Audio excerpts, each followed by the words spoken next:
Author-illustrator Ron Miller holds a very special place in the science fiction world, and we're visiting with him today to find out all about it.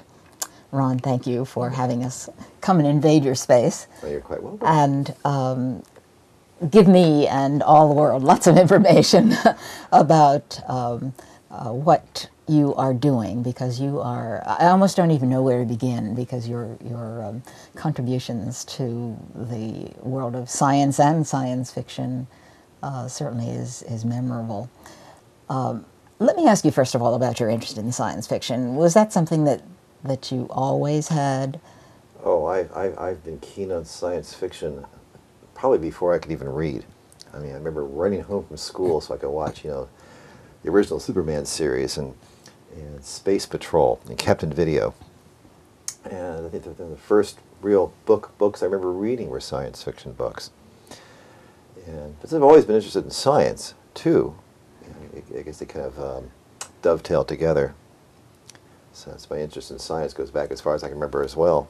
Did you have an opportunity to do anything about it as a child? I mean, did you visit museums and planetariums? I did everything I could to, you know, read about science and do science experiments and have my chemistry set.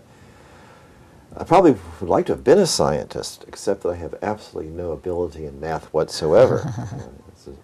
Since all numbers over 80 look pretty much alike, I had to kind of give up that and go to the next thing I liked best, which was art. And so I became a commercial illustrator. It wasn't until I was out of college it dawned on me that maybe I could combine the two, my interest in science and my interest in art, and do scientific art. So that worked out just great. Well, is that what led you to the National the Air and Space Museum? Air and Space Museum, yes. Yeah, I was working for a commercial art studio, doing, you know, shoe ads and toasters and annual reports, that sort of thing. And I started doing some space paintings, just keep from going nuts, just do something different. And I had heard that the Smithsonian was building a new Air and Space Museum. So I wrote to them and asked if they had a staff artist in mind. And they said they hadn't even thought about hiring one at all. So I convinced them that they needed one and got the job as the art director at the planetarium at the Air and Space Museum. I worked there for 5 years. Did that give you an opportunity to learn more about your field? Oh, yeah. As well as... I had to because of the nature of the job. You know, I had to learn everything I possibly could about astronomy. And it also put me in contact with just endless tons of material. Maybe one of the best things that came out of it was meeting Bill Hartman, who's an astronomer that I've done 5 books with since. And so so I made a friend. He's been my friend now for almost 30 years. So we have a good relationship. So that was a good thing that came out of that as well. But eventually I decided I was going to try freelance work and quit the museum. And is that when you started writing? Just about the same time. Yeah, well, I've always liked to write since I was a kid, but yeah, it was just something you just did. But when I went freelance, I thought I'd try my hand at doing books as well as illustrating other people's books. So I had to work really hard at getting my writing up to snuff. Ron, let me ask you exactly what science fiction is. I think we all have a vague idea.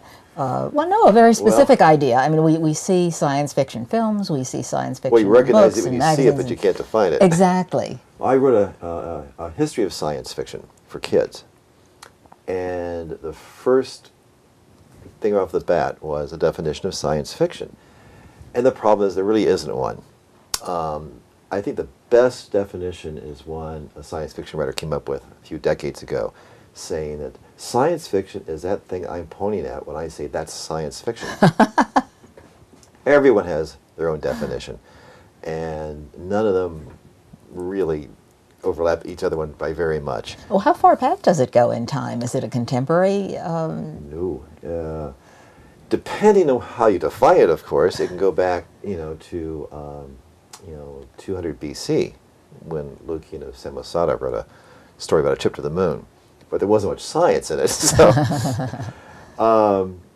Edgar Allan Poe is credited with writing some of the very first science fiction, where the story is based on a known scientific premise, as opposed to, say he got to the moon in a balloon in his story, as opposed to earlier stories where magic might have been involved or other fantasy elements. He used something that was had verisimilitude to it. So he was one of the first authors to do that. And then, of course, in the middle of the 19th century, Jules Verne, and it all came rolling after that. Yes, of course. Is it very different from, can you separate science fiction from fantasy very specifically? Well, there's, science fiction at one end of the spectrum, the very far end.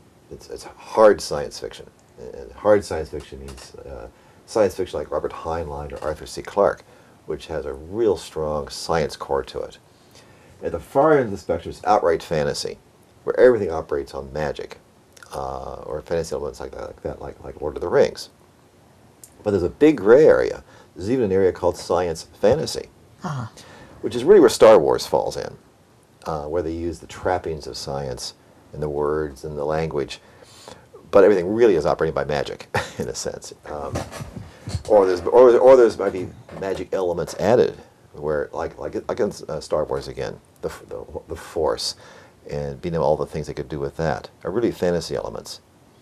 Whereas being able to use spacecraft to fly around, ray guns, that's the science element. So there's a area where they blur together, and just where the blur ends and stops is once again kind of up to the individual person. So you're open to interpretation on anything that you produce. Yeah. Science fiction / fantasy. It's a big field, and you can go in any direction. The novels that you referred to that I had done, this Bronwyn series. Yes. They could, by one definition, just be outright fantasy. By another definition, they could fall into a category of science fiction called steampunk, which is like pseudo-Victorian science fiction. And other people could say there's outright science fiction. Once again, it kind of depends on which blurry part of the definition you want to plug it into. Would you have any preference in the direction you take with your books? Well, I prefer hard science fiction. The Heinlein, Clarke kind of thing, or Larry Niven, or Alan Steele, where the science is really well grounded. Writing, I write more of a fantasy. I think it's partly because I can do less research. It's easier. You still can't, even in fantasy, you can't write anything you want. You have to set up your own ground rules yourself and stick to them. You just can't just go willy-nilly. But you're the one setting up the rules. Yeah. So there's still some rules there, but the research isn't so intense. I spend all my days writing real science books, for young adults, and which requires a tremendous amount of